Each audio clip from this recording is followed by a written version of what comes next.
Hello, Fiber Family. Happy May. Today we are going to be learning the Tunisian Crochet shell stitch. And much like any fiber art, we are going to begin with our yarn. You will take the end of it and flip it over itself so that it creates an X, like so.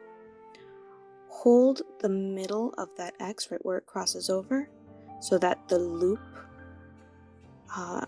on the side of it stays in place. Take your index and thumb, and behind that loop you will put your fingers through that, pinch your working yarn that is connected to your big ball of yarn, and pull it through. And that is your slip knot. Today, much like usual, we are going to be using a 10mm Tunisian crochet hook, and that's just so that the stitches are easier to use, or see rather. Yep, just so that they're easier to see. And for this stitch, there is a number outlier where you have to work in multiples of 5 plus 2. So usually we work 10 stitches, which is a multiple of 5. 5 plus 5 is 10. And then we're going to add 2 more stitches to that, which will get us to 12 stitches. So in order to get those, we do have to start with our chain, our foundation chain, and we are going to do 12 chains. And to do that, we are going to take our yarn and our hook. Now we are going to grab the working yarn that is attached to your big ball of yarn, grab it with the crook of your hook, and pull it through that loop of the slip knot. And that is your first chain. We're going to do that again. We're going to grab the working yarn with the crook of our hook and pull it through that loop we just made, and that would be our second chain. We're going to continue this until we have 12 chains.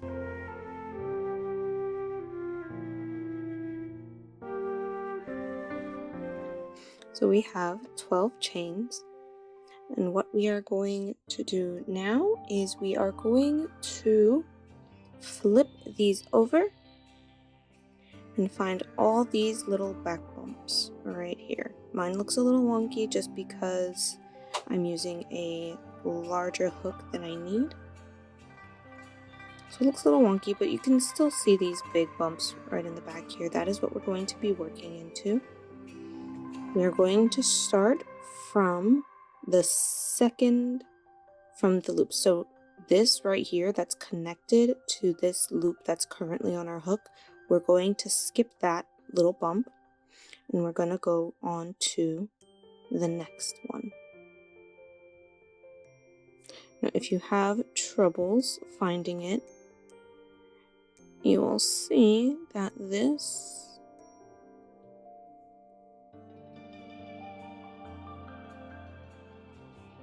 if I can show it accurately, mine twisted just a little bit. You will see this loop right here. And you can pull that apart. You're going to go to the top of that loop. That is the bump. We're going to use the end of our hook, and you can tell by when you flip it over, you can see that this loop intertwines and connects, and it should be continuous all the way through. But you're going to push your hook through that, the yarn over until you can get the yarn into the crook of your hook to pull it through that bump. This one's a little easier to see. You can see how this loop goes in underneath this second one, and then it kind of goes up and over. That's the bump that we're going to work into. So you insert your hook, push through, yarn over, and pull. And we're going to repeat this all the way down until we have no more little bumps left.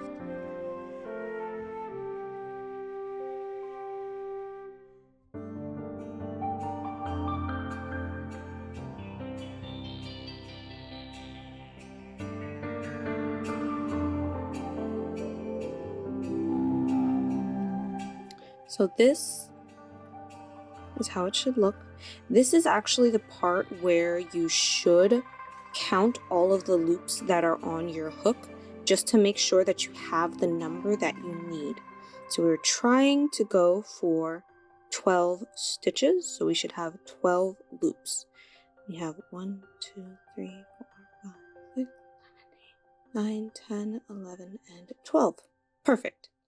You see right here at the bottom that these chains are all lined up like this. This is how it should look if you've done that correctly. It just looks prettier like this. Very neat in her. And so what we're going to do next is we are going to take our working yarn, grab it with the crook of our hook, and pull it through that first loop. We're going to do that again, where we're going to, with our hook, grab that yarn with the crook of our hook, like so, and pull it through 2 loops after that 1 loop. And we are going to continue to pull through 2 loops until we have only 1 loop left on our hook.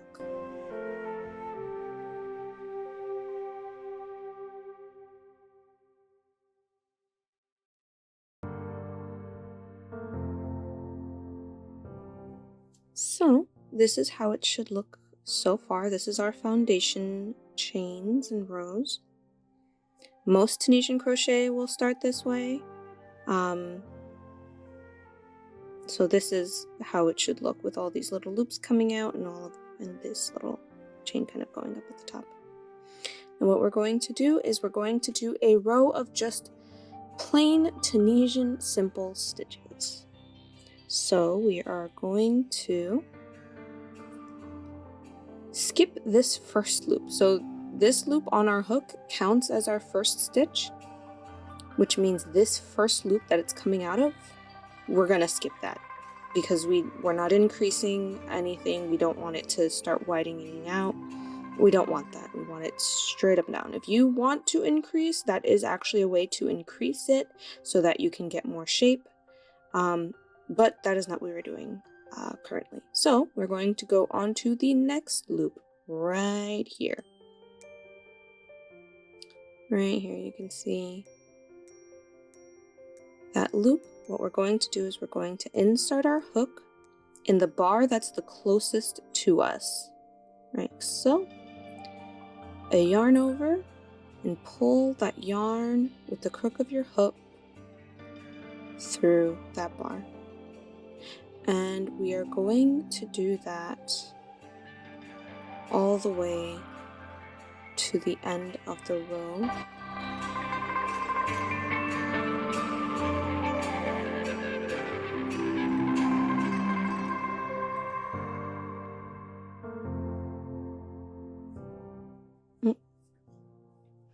I was about to work the end stitch without even showing how to work an end stitch already.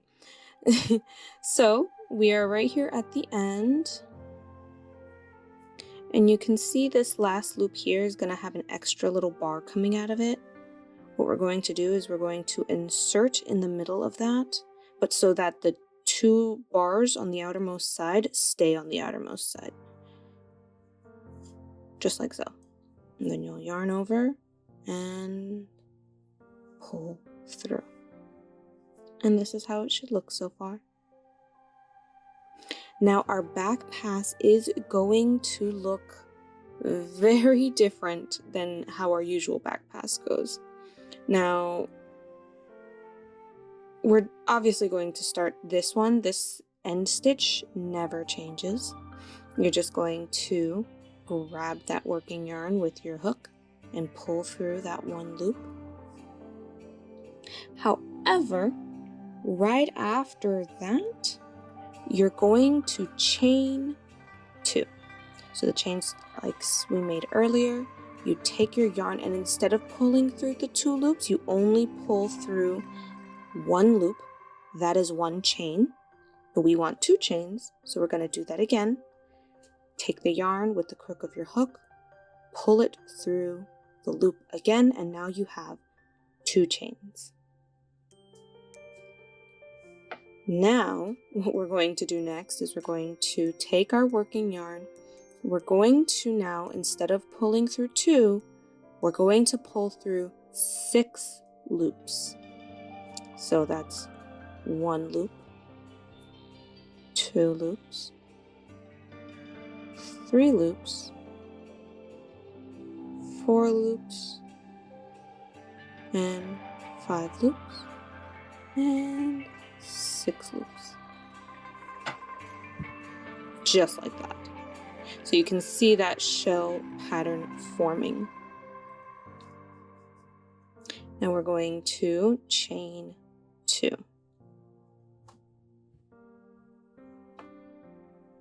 Now you're basically going to repeat exactly just as we did before.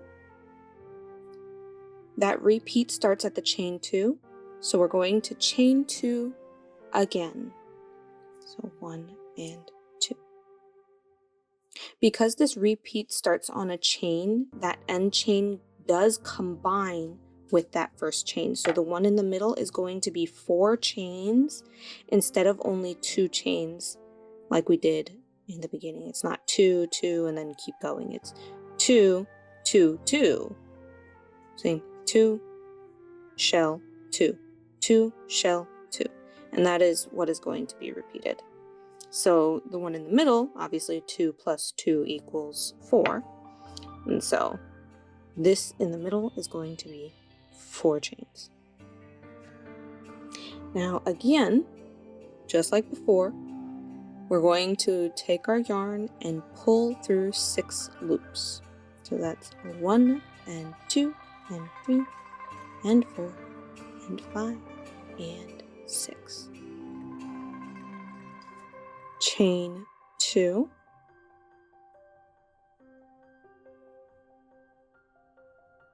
If I can, there we go. And then pull through the last 2. Again, these end stitches aren't going anywhere. They're kind of remaining the same. So that, there's an anchor so that it can be a solid square piece versus, wobbling around everywhere and increasing and decreasing into something that you may not want it to be. So this is how it should look, like so. It's already really pretty. And we are going to repeat that.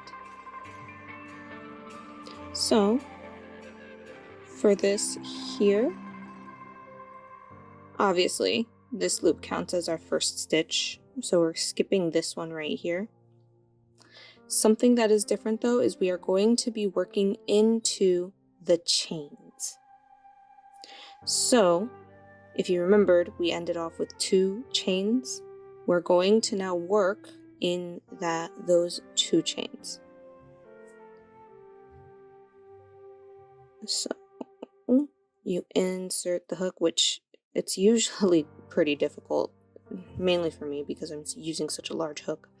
But you insert into the chain. You can grab just one. I personally don't like just grabbing one because it's a little unstable in that aspect. But if you only want to just grab like the front bar, you can totally do that just to make it easier on yourself.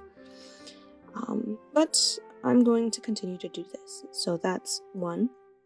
There we go.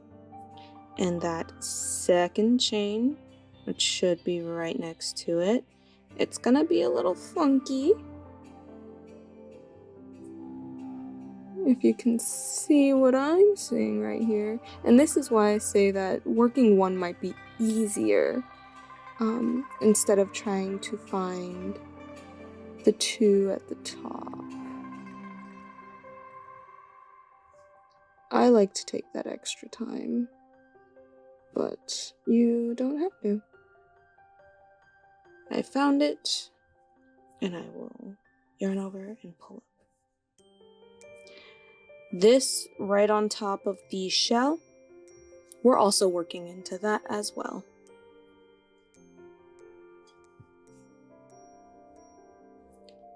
This is going to take a bit of time. We're going to do this all the way down.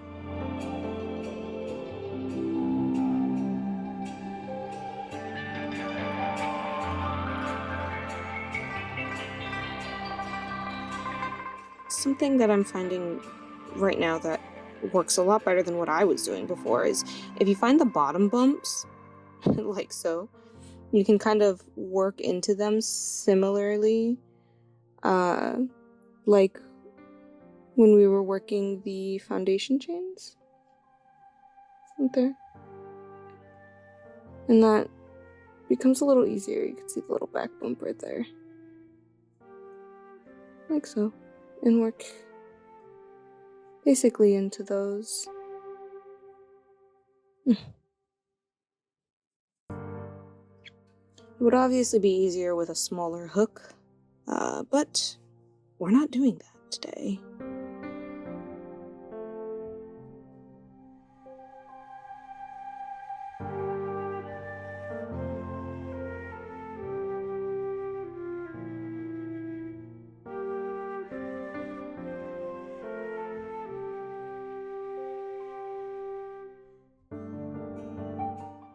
All of the chains have been worked.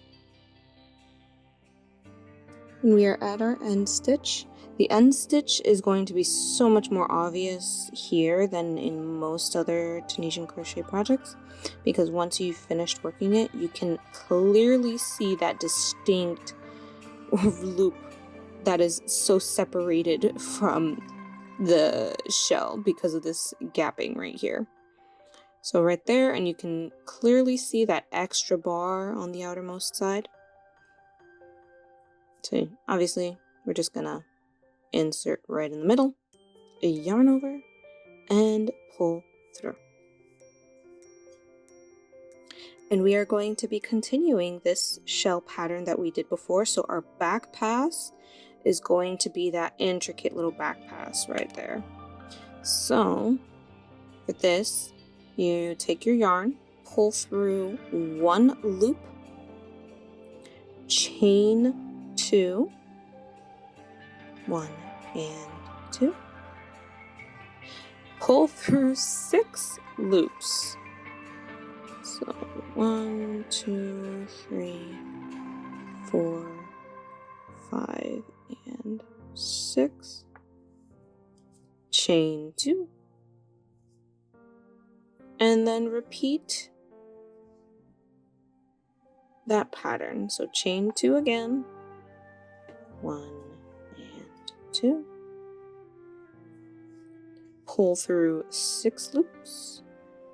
That's 1, 2, 3, 4, 5 and 6, chain 2, and then pull through those last 2 loops there.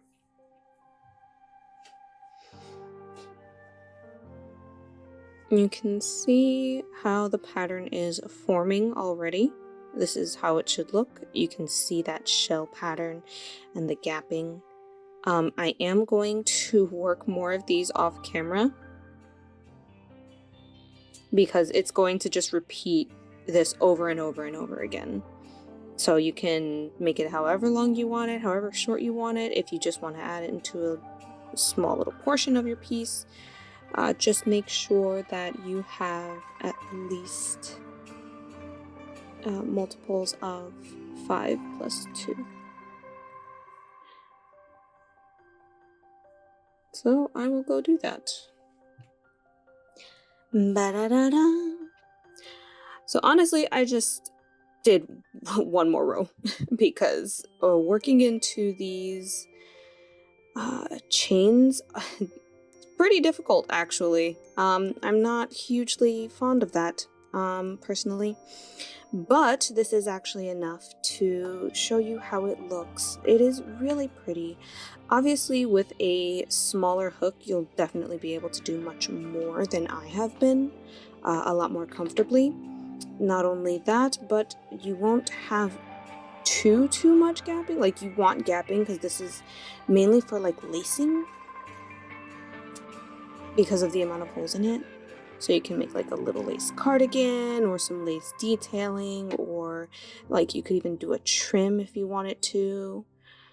This is a very, very gorgeous stitch to incorporate. The drape is really pretty, and it does not curl because of how much space there is, you know, with these holes and gaps.